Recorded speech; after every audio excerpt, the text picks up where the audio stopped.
Dear Heavenly Father, we thank you for gathering us all today in this important endeavor. We ask that you bestow your guidance and blessing upon each attendee. May we honor one another by keeping an open mind.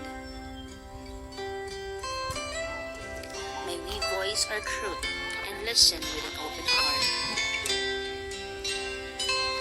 Bless everyone present today, that each may be able to share his or her contributions and gifts.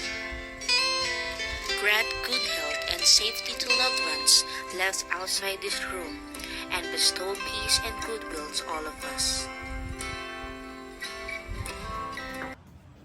Hayang mag-ibig na nasa sinagalan, alam ng puso, sa nitipon buhay. Lupang hinirang, tuyatan ng mag-ibig, sa manlulupig, kita pasisitil, sa naganak kutok, sa sikoy at sa langit ang bagaw, ay hinagang tulakaw, sa paglayang minamahal. Ang diskatang umatawag ko'y magsumpay na nag-iinip. Ang iuntring na karangga, kailan pang ay magtitipig. Lupa na paranggang wala pagsinta, ko'y nangin sa pikon. Ang hindi kaya ng kantay madami, at pagmantay ng dahil sa'yo.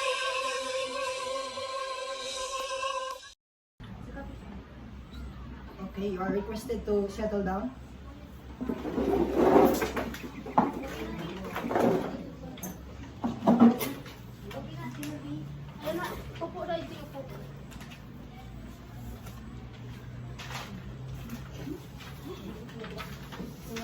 Miss Secretary, please check the attendance. Okay, everyone, please say present when your name is called. Honorable Limpasa Smaila. Present. Honorable Biroy Jobilin. Present. Honorable Delicana Rowena. Present. Honorable Diaz Tricia. Present. Honorable Bulanday Almira. Present. Honorable Mendez Mary Jean. Present. 1, 2, 3, 4, 5, 6, 7 are all present. Are we in quorum, sir? Yes, Cap. Since we are in quorum, we are going to start now. Republic of the Philippines, Municipality of Tago, Province of Surigao del Sur, Barangay Purisima, Tago, Surigao del Sur. Minutes of the regular session of Sangguniang Barangay held on May 19, 2024 at 9 a.m. at the Barangay Hall, Barangay Purisima, Tago, Surigao del Sur.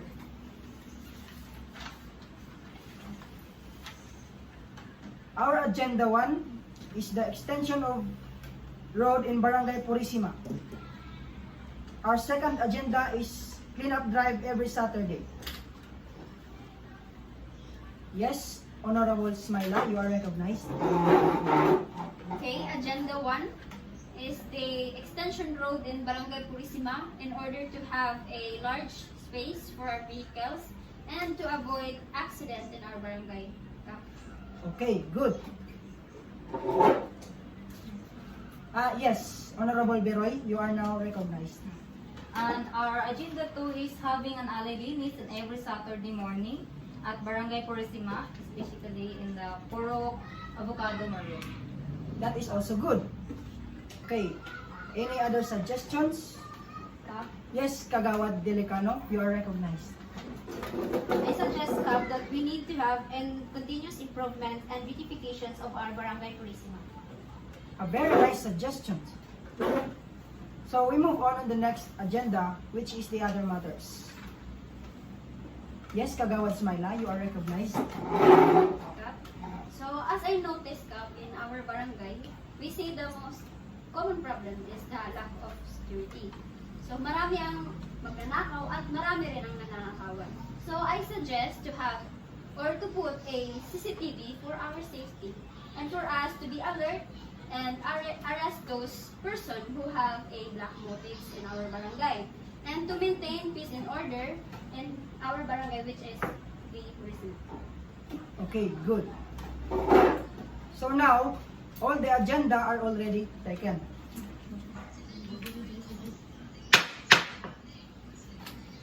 we move on to our imposed ordinance.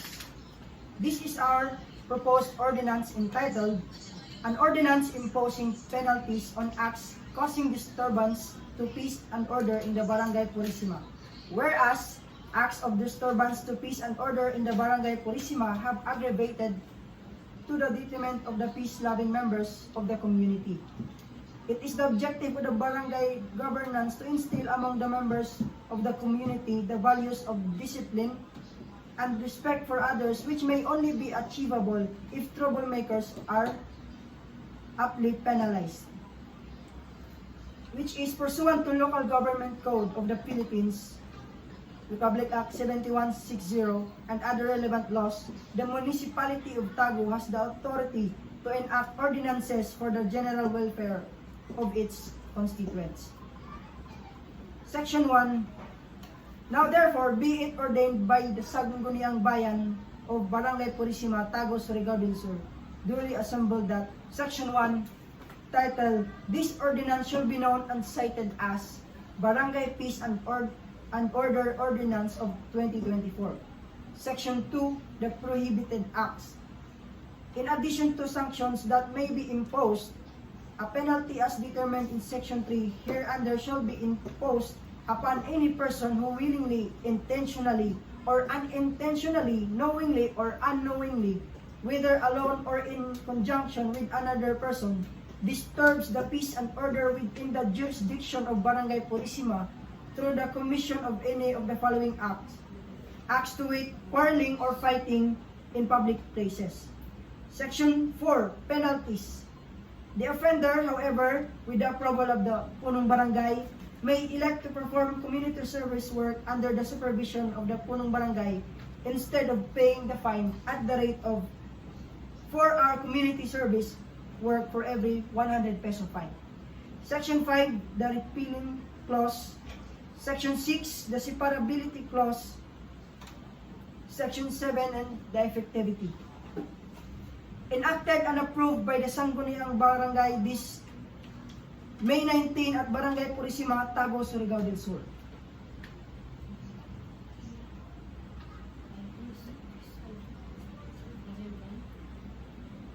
I hereby certify to the correctness of the foregoing Barangay Ordinance number 18 series of 2024 entitled An Ordinance Imposing Penalties on Acts Causing Disturbance to Peace and Order in the Barangay Purisima, and that it was enacted by the Sangguniang Barangay during its regular session held on May 19 at 9 a.m. at the Barangay Hall, Barangay Purisima, Tagu, Surigao del Sur.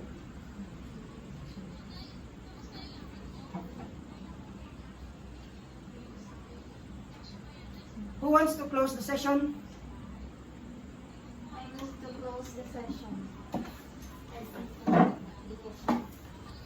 Okay.